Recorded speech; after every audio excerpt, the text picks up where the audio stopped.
Power वो ताकत है जो संपूर्ण सिविलाइजेशंस को शेप देती है, जिसने अनेक साम्राज्यों की रचना करी है और जो हर इंसान का भाग्य तय करने वाली है। लेकिन इसके बावजूद भी अधिकतम लोग इसके नेचर को, इसकी असलियत को कभी समझ ही नहीं पाते। आपको हमेशा से ये बताया गया है कि पावर केवल सबसे ताकतवर, बेहद अमीर या फिर सबसे क्रूर लोगों की जेब में होती है। लेकिन इतिहास एक बिल्कुल अलग कहानी बयां करता है। दुनिया के असल राजा चंद्रगुप्त मौर्य और अशोक से लेकर मॉडर्न डे पॉलिटिशियंस और बिलियनियर्स तक एक बेहद सटीक ब्लूप्रिंट इस्तेमाल करते आए हैं, जिसको आपसे छुपाया गया है। इन सभी को स्टडी करने के बाद हम आपसे शेयर कर सकते हैं पावर की कुछ ऐसी इंट्रिकेट डिटेल्स जिनको आप भी अपनी मॉडर्न लाइफ में बेहद सरलता से अप्लाई कर सकते हैं, अपना जीवन बदल सकते हैं। आप देख रहे हैं एकेडॉन ग्रुप और ये है हमारी सीरीज प्राचीन भारत के रहस्य।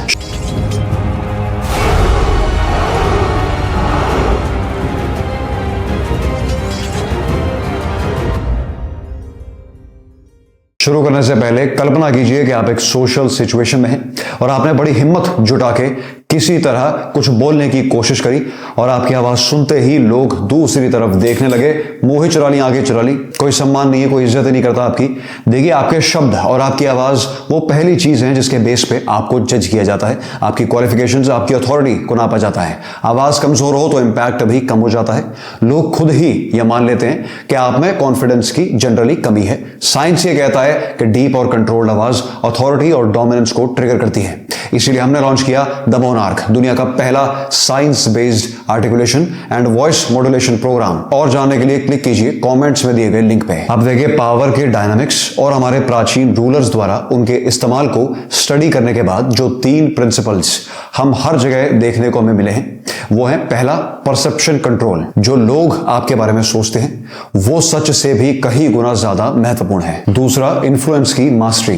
पावर किसी को फोर्स करने के बारे में बिल्कुल नहीं है, बल्कि उनसे मन चाहे काम उन्हीं की मर्जी से करवाने के बारे में है। और तीसरा, एक्सपेंशन या फिर एक्सटिंक्शन। जो पावर बढ़ती नहीं है वो समय के साथ गायब हो जाती है। और हम इन्हीं फाउंडेशंस को तोड़ेंगे, वो भी न्यूरोसाइंस, साइकोलॉजी और भुला दिए गए प्राचीन भारतीय विजडम के माध्यम से। इस वीडियो के अंत तक आपका पावर को देखने का पूरा नजरिया बदल जाएगा। और अगर आपको लगता है कि पावर केवल पॉलिटिशियंस, राजाओं, महाराजाओं या सीईओज के लिए है तो ध्यान से देखें, क्योंकि आपको अब यह समझ आने वाला है कि आपके जीवन में पावर का कितना अहम रोल है। चैप्टर 1, प्रकृति के नियम। देखिए, पावर को कई लोग ऑप्शनल समझ लेते हैं कि जिसे करना है कर लो भैया, नहीं तो ठीक है। लेकिन वास्तविकता बेहद अलग है। पावर कोई चॉइस नहीं है, बल्कि ये प्रकृति के कानून के समान है। इससे पहले कि हम इसे समझें, हमें इसके ओरिजिन्स को थोड़ा स्टडी करना पड़ेगा। सबसे पहले तो आप ये जान लें कि पावर को इंसानों ने इन्वेंट नहीं किया है। कुदरत की हर स्पीशीज, हर एक सिविलाइजेशन, हर एक सिस्टम, फिर चाहे वो प्राचीन भारत हो या मॉडर्न कॉर्पोरेशंस, डोमिनेंस के बिल्कुल समान रूल्स फॉलो करते हैं। एनिमल किंगडम में पावर निर्धारित की जाती है इस बात से कि कौन प्रोवाइडर बन सकता है, कौन प्रोटेक्ट कर सकता है और कौन लीड कर सकता है। इंसानी इतिहास में भी हमें ऐसे ही पैटर्न्स रिपीट होते दिखे हैं। फर्क केवल इतना कि हमने इसमें इंटेलिजेंस, मैनिपुलेशन और स्ट्रेटजी को ऐड करके गेम बना दिया है मजेदार। अगर हम चंद्रगुप्त मौर्य जी को उदाहरण लें तो इनका जन्म किसी पावरफुल परिवार में बिल्कुल नहीं हुआ था, बल्कि इनके पास तो रहने खाने की सुविधा भी मुश्किल से थी, कोई वजूद ही नहीं था। लेकिन वो एक चीज जो उनके पास थी, जो किसी दूसरे के पास नहीं थी, वो है स्ट्रेटजी की एक बेहद फंडामेंटल अंडरस्टैंडिंग। और चाणक्य की सहायता से उन्होंने पावर की साइकोलॉजी समझी। उन्होंने समझा कि कैसे नंदा डायनेस्टी परसेप्शन को कंट्रोल करती थी, कैसे ग्रीक्स अपनी आर्मी को मैनिपुलेट करते थे और कैसे अलायंसेस, गठबंधन शस्त्रों से भी अधिक ताकतवर साबित हो सकते थे। और केवल 20 की उम्र में उन्होंने पूरी नंदा डायनेस्टी को उखाड़ फेंका, जड़ से उखाड़ फेंका और मौर्यन एम्पायर की स्थापना की। यहां से एक चीज जो आपके लिए समझनी बेहद महत्वपूर्ण है, वो है पावर बलवानों का हक नहीं है, बल्कि उसका है जो इस गेम को ठीक से समझ ले। लेकिन साइंस यहां क्या कहता है? देखिए, इंसानों में बिल्कुल भेड़ियों और शेरों की तरह एक इनबॉर्न हायरार्की सिस्टम होता है जो डोमिनेंस को रिवॉर्ड और वीकनेस को पनिश करता है। इसीलिए कमजोर लोग अक्सर डिप्रेशन के बेहद करीब होते हैं, क्योंकि हमारी बायोलॉजी, हमारी पूरी न्यूरोकेमिकल एक्टिविटी हमारी इसी हायरार्की की अपनी पोजीशन पर बेस्ड होती है। अगर आप हायरार्की में नीचे हैं तो आपके डिप्रेशन के चांसेस ज्यादा हैं। रिसर्च कहती है कि लोग उन लोगों को नेचुरली ओबे करते हैं जिनमें कॉन्फिडेंस और अथॉरिटी कूट कूट के भरी हो। Checkout the monarch, link in description. अच्छा, एक और जरूरी बात, स्टडीज ये भी कहती हैं कि हाई टेस्टोस्टेरोन लेवल्स ज्यादा डोमिनेंस भी प्रमोट करते हैं।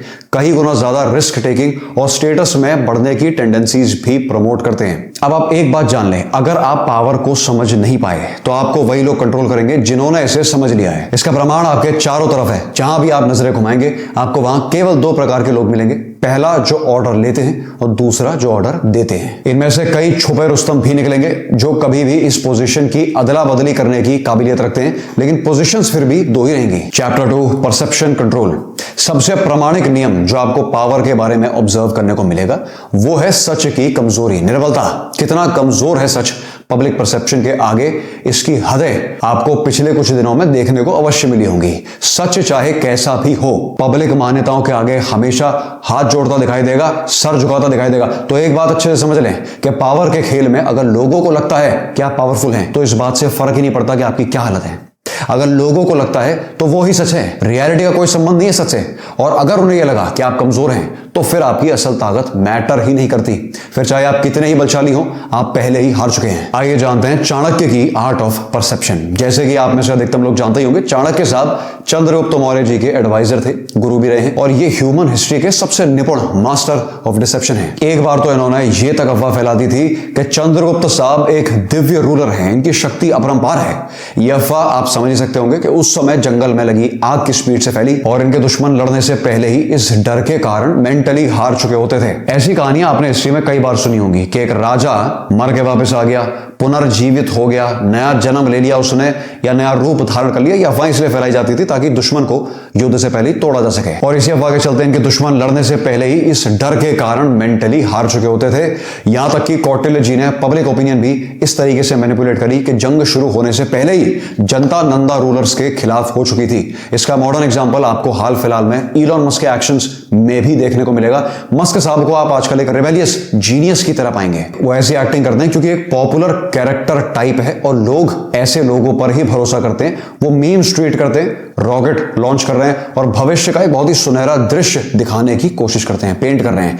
यहां तक कि जब टेस्ला भी फेल हो रही थी तब भी लोगों ने उन पे अपना अटूट विश्वास कायम रखा था, क्योंकि वो पब्लिक परसेप्शन को बेहद गहराई से जानते हैं और कंट्रोल भी करते हैं।